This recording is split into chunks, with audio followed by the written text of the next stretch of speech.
Forget whatever plans you have this weekend because you're staying at home and playing on SpinQuest. And there's never been a better time to sign up than right now. New users get $30 coin packs for just $10.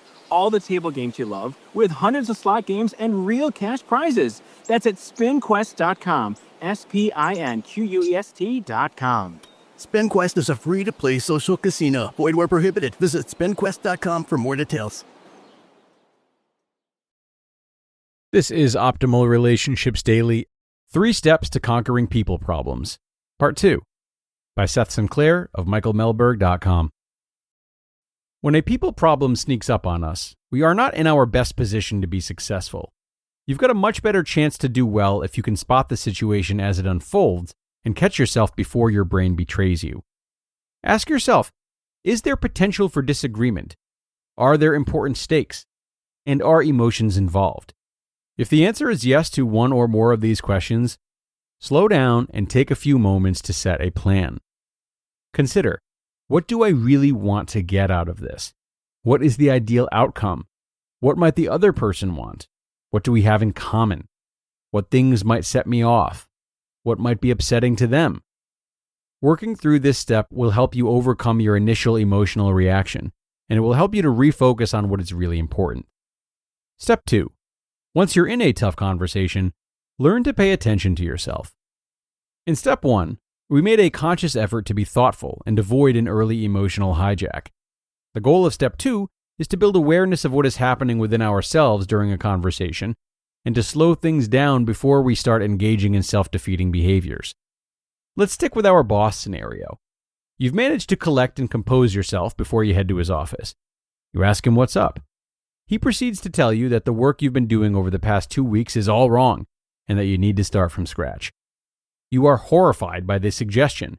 You completely disagree. At this point, your brain is not interested in understanding if your boss is right or wrong.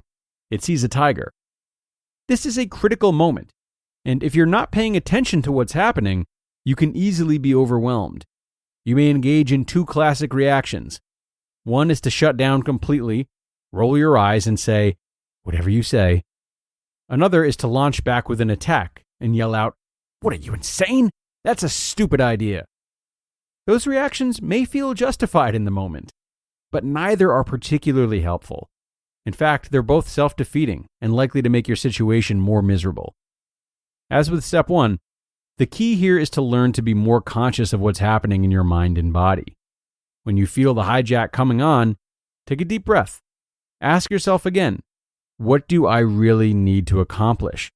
What is the bigger picture goal that is important? This will help you shake off an unhelpful reaction and replace it with one that is more thoughtful. For instance, I don't like the sound of having to redo all of that work, but I am curious to understand what's going on and see what solutions we can find. Here is an important point. Being thoughtful about how you react does not mean that you can never express your feelings. It just means that you are in control, that you're sharing your feelings without clamming up or exploding. There's nothing wrong with saying, "That suggestion is upsetting to me," or "I have to be honest, that idea is frustrating for me." Step 3. Seek to bring out the best in the other person. Once we become more aware of how our emotions can inform our reactions, it's easier to see when the same processes unfold in other people.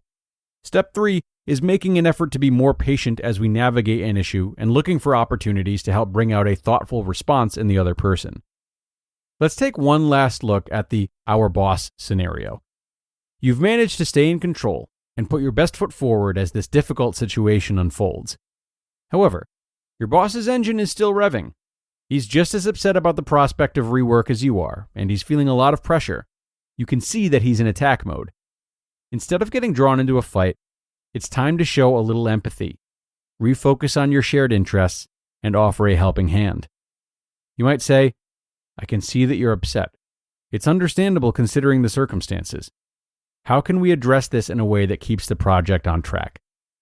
This approach does not guarantee that things will suddenly be rosy, but it does open up the door to conversation that may actually be productive. In summary, developing the skills to spot and address people problems will not happen overnight, but it's a critical, game-changing skill that is worth spending time and effort on. As you build your confidence and experience, you'll stop avoiding people problems and start handling them like a pro. Before you go, here are a few final thoughts to consider. Skillfully handling a problem or difficult conversation does not mean giving in or suppressing your emotions. It also doesn't mean that every conflict will have a happy ending. It does mean that you are being conscious about putting your best foot forward. When you feel an emotional hijack setting in, remember to ask the questions, what do I want to accomplish, and what shared interests am I seeking? This will help reclaim the thinking part of our brain. Look for solutions, not meaningless victories to prove a point. And these skills take time to develop. There are many resources out there that can help. I strongly suggest that you read Crucial Conversations. The authors dive much further into this subject and provide dozens of specific techniques on how to manage yourself and work with others. These concepts are also at the heart of emotional intelligence. Seek more training and coaching to make this stick. You just listened to part 2 of the post titled 3 Steps to Conquering People Problems by Seth Sinclair of michaelmelberg.com. Flowers die in 3 days. Matching underwear from MeUndies? That's a gift that lasts. MeUndies creates matching prints for couples and friends. Same adorable designs and different cuts for each of you. All made from their signature ultra-modal fabric that feels impossibly soft. With 30 million pairs sold and 90,000 5-star reviews, MeUndies matching prints are the perfect gift. Valentine's Day is February 14th, so don't wait. Get exclusive deals up to 50% off at MeUndies.com/comfort, code COMFORT. That's MeUndies.com/comfort, code COMFORT.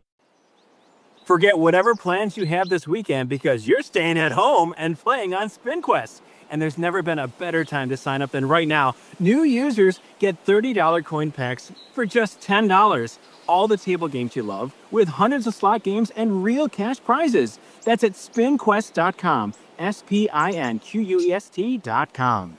SpinQuest is a free-to-play social casino. Void where prohibited. Visit spinquest.com for more details.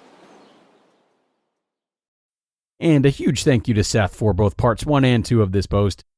Some great ideas here, ideas that really transcend the self and help us to consider the needs and positions of others in a respectful and collaborative way, which is a really selfless approach to conflict resolution. This is the kind of leap that we really need to take to build better relationships, be they one-on-one, in corporate settings, or across much larger, even global scales. So, to first remove one's ego like this, yet still have enough self-respect to stand up for and assert ourselves, is a great balance, and I think Seth articulated it very nicely in this article. That is going to do it for now, though, everyone. I appreciate you stopping in and listening to both parts of this article. It's time to get going for now, though, everyone. As always, I thank you for coming and showing your support today. Thank you so much for listening until the end as well, and do be sure to come on back tomorrow for another post. That's where your optimal life awaits.